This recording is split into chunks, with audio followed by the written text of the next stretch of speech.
Ian Edward Deming criou uma frase que eu particularmente gosto muito. Quando nós falamos em gestão, e vamos falar principalmente na questão da gestão pública, ele diz o seguinte: não se gerencia o que não se mede, não se mede o que não se define, não se define o que não se entende e não há sucesso no que não se gerencia. Uma das melhores maneiras de você saber se os valores, se os investimentos estão sendo bem aplicados na inovação é a criação dos indicadores.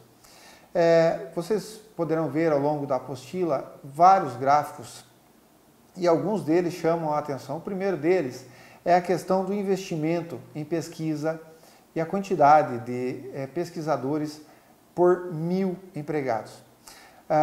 Chama bastante atenção o caso do Brasil ali, que atualmente tem, na época que foi feita essa pesquisa, em 2005, ele possuía aí algo em torno de 14 pesquisadores para cada 1000 habitantes, ao passo que outros países, como por exemplo o Japão, tem 131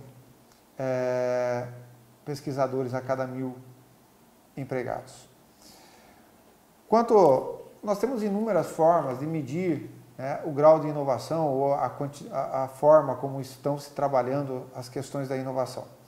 Uma delas é a publicação científica, e aqui nós vemos que o Brasil ocupa atualmente uma posição de destaque entre os 20 países do mundo, à época com mais de 30.000 publicações ano.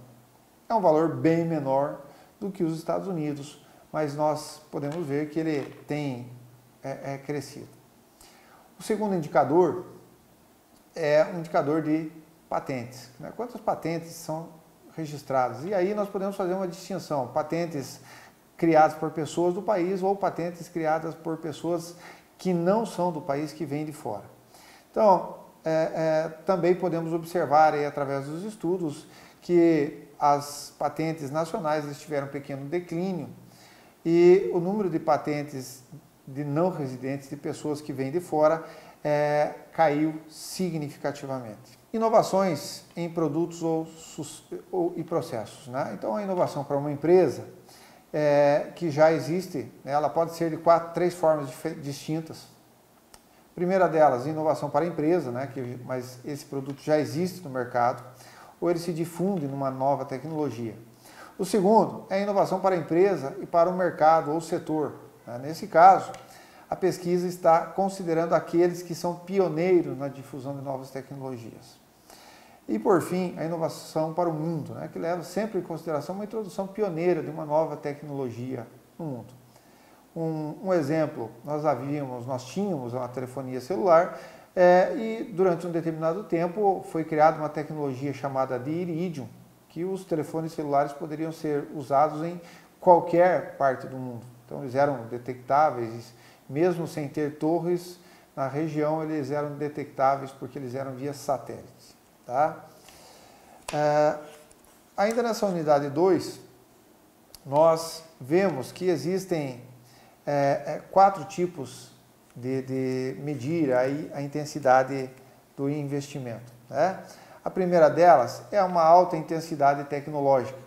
Os setores, principalmente setores aeroespaciais, eles acabam pegando e eles acabam investindo maciçamente nessas inovações. Temos uma média intensidade, e nesse caso da média intensidade tecnológica, setores que trabalham bastante. Isso daí são setores como material elétrico, né, veículos automotores e assim sucessivamente.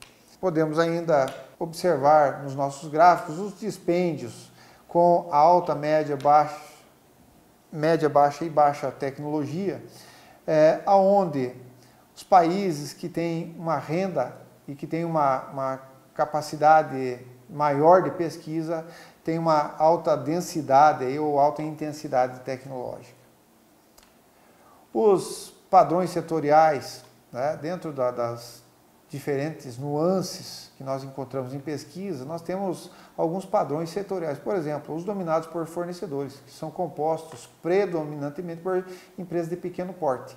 Elas vão vão oferecer matéria-prima para as demais. Os intensivos em escala, então no domínio, nessa situação, né, do conhecimento é amplo, ele ele abrange uma tecnologia do processo e ele busca uma redução de custos.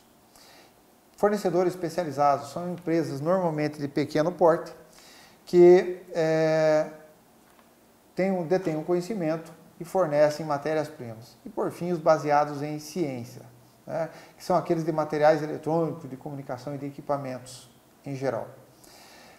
A apostila mostra um modelo sistêmico de inovação bastante interessante, né, onde nós vemos a inovação ao centro, né, o sistema de inovação, e vemos aí a questão do sistema educacional e de treinamento, como é que nós treinamos, bem como os sistemas de crenças e valores de cada país, de cada região, tudo isso baseado numa estrutura que vai fornecer a possibilidade dos investimentos e, por fim, um sistema econômico e político e políticas de incentivo.